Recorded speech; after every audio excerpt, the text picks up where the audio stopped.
Hello friends, ಎಲ್ಲರಿಗೂ ನಮಸ್ಕಾರ. ಶ್ರೀಕೃಷ್ಣ ಕ್ರಿಯೇಷನ್ಸ್ಗೆ ನಿಮ್ಮೆಲ್ಲರಿಗೂ ಸ್ವಾಗತ.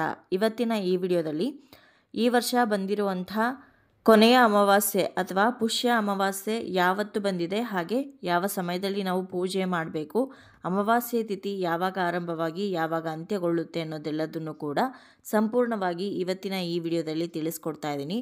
ಹಾಗಾದರೆ ಇನ್ಯಾಕೆ ತಡ, ಬನ್ನಿ ವಿಡಿಯೋನ ಶುರು ಮಾಡೋಣ. ನೋಡಿ, ಪುಷ್ಯ ಮಾಸ ಆರಂಭ ಆಗೋದಕ್ಕಿಂತ ಮುಂಚೆ ಬರುವಂಥ ಅಮಾವಾಸ್ಯೆಯನ್ನು ನಾವು ಪುಷ್ಯ ಅಮಾವಾಸ್ಯೆ ಅಂತ ಕರಿತೀವಿ.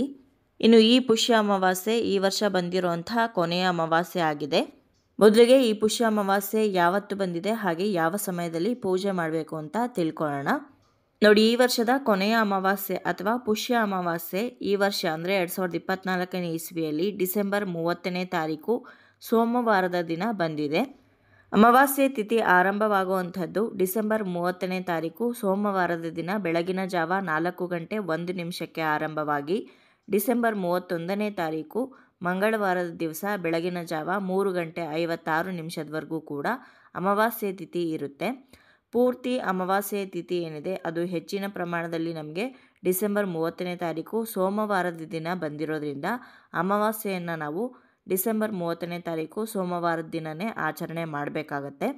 ಇನ್ನು ಅಮಾವಾಸ್ಯೆ ಪೂಜೆಯನ್ನು ಮಾಡುವವರು ಡಿಸೆಂಬರ್ 30ನೇ ತಾರೀಕು ಬೆಳಗಿನ ಜಾವ ಬ್ರಾಹ್ಮಿ ಮುಹೂರ್ತದಲ್ಲಿ ಕೂಡ ನೀವು ಪೂಜೆಯನ್ನು ಮಾಡ್ಬೋದು. ಧನುರ್ಮಾಸ ಆಗಿರೋದ್ರಿಂದ ಬ್ರಾಹ್ಮಿ ಮುಹೂರ್ತದಲ್ಲಿ ಪೂಜೆ ಮಾಡಿದ್ರೆ ತುಂಬಾ ಒಳ್ಳೆಯದಾಗತ್ತೆ. ಆ ಸಮಯದಲ್ಲಿ ಪೂಜೆ ಮಾಡೋದಕ್ಕಾಗಿಲ್ಲ ಅಂತಂದರೆ ಸಂಜೆ ಕೂಡ ನೀವು ಪೂಜೆಯನ್ನು ಮಾಡ್ಬೋದು. ಗೋಧೂಳಿ ಸಮಯದಲ್ಲಿ ಅಂದರೆ 5:30ಯಿಂದ 7 ಗಂಟೆ ಸಮಯದಲ್ಲಿಯೂ ಕೂಡ ಪೂಜೆಯನ್ನು ಮಾಡ್ಬೋದು. ಇನ್ನು ವರ್ಷದ ಕೊನೆಯ ಅಮಾವಾಸ್ಯೆ ಆಗಿರೋದ್ರಿಂದ ವಿಶೇಷವಾಗಿ ಲಕ್ಷ್ಮೀ ಪೂಜೆಯನ್ನು, ಮನೆ ದೇವರು ಪೂಜೆಯನ್ನು ನೆರವೇರಿಸಬೇಕಾಗತ್ತೆ. ಜೊತೆಗೆ ನಿಮಗೆ ಹಾಗೆ ನಿಮ್ಮ ಮನೆಗೂ ಕೂಡ ದೃಷ್ಟಿಯನ್ನು ನಿವಾರಿಸೋದು ಕೂಡ ಮರಿಬೇಡಿ.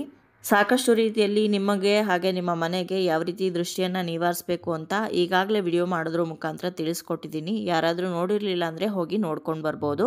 ಇನ್ನು ಸರಳವಾಗಿ ನೀವು ಅಮಾವಾಸ್ಯೆ ಪೂಜೆಯನ್ನು ಮನೆಯಲ್ಲಿ ಯಾವ ರೀತಿ ನೆರವೇರಿಸ್ತೀರೋ ಅದೇ ರೀತಿ ಪೂಜೆಯನ್ನು ಕೂಡ ಮಾಡ್ಬೋದು. ಇನ್ನು ಈ ಅಮಾವಾಸ್ಯೆ ಏನಿದೆ ಅದು ಹೊಸ ವರ್ಷ ಆರಂಭ ಆಗೋದಕ್ಕಿಂತ 1 ದಿನ ಅಥವಾ 2 ದಿನ ಮುಂಚಾಗಿ ಬರೋದ್ರಿಂದ ಬಹಳ ಜಾಗರೂಕತೆಯಿಂದ ಇರಬೇಕಾಗತ್ತೆ. ನಾವು ನೋಡಿರ್ಬೋದು, ಸಾಕಷ್ಟು ಬೆಂಕಿ ಅವಘಡಗಳು, ನೀರಿನಿಂದ ಆಗುವಂತಹ ಅವಘಡಗಳೆಲ್ಲದೂ ಕೂಡ ವರ್ಷದ ಕೊನೆಯ ತಿಂಗಳಲ್ಲಿ ಜಾಸ್ತಿ ಆಗುತ್ತೆ. ಹಾಗಾಗಿ ವರ್ಷದ ಕೊನೆಯಲ್ಲಿ ಹೆಚ್ಚಾಗಿ ದೂರ ಪ್ರಯಾಣಗಳೆಲ್ಲದೂ ಮಾಡೋದು ಅಷ್ಟಾಗಿ ಒಳ್ಳೆಯದಲ್ಲ. ಹೋದರೂ ಕೂಡ ಜಾಗ್ರತೆಯಿಂದ ಇರಬೇಕು. ನೀರಿನ ಹತ್ರ, ಬೆಂಕಿ ಹತ್ರ ಎಲ್ಲ ಆಟ ಆಡೋದಕ್ಕೆ ಹೋಗಬೇಡಿ.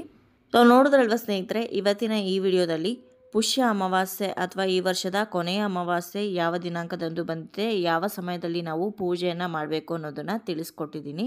ಇವತ್ತಿನ ಈ ವಿಡಿಯೋ ನಿಮ್ಮೆಲ್ಲರಿಗೂ ಇಷ್ಟ ಆಗಿದೆ ಅಂತ ಭಾವಿಸ್ತೀನಿ.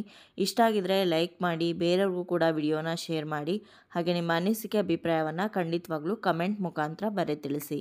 ಮತ್ತೊಂದು ಉಪಯುಕ್ತ ಪೂಜಾ ಮಾಹಿತಿಯೊಂದಿಗೆ ನಿಮ್ಮನ್ನ ಮತ್ತೆ ಭೇಟಿ ಆಗ್ತೀನಿ. ಅಲ್ಲಿಯವರೆಗೂ ಧನ್ಯವಾದಗಳು.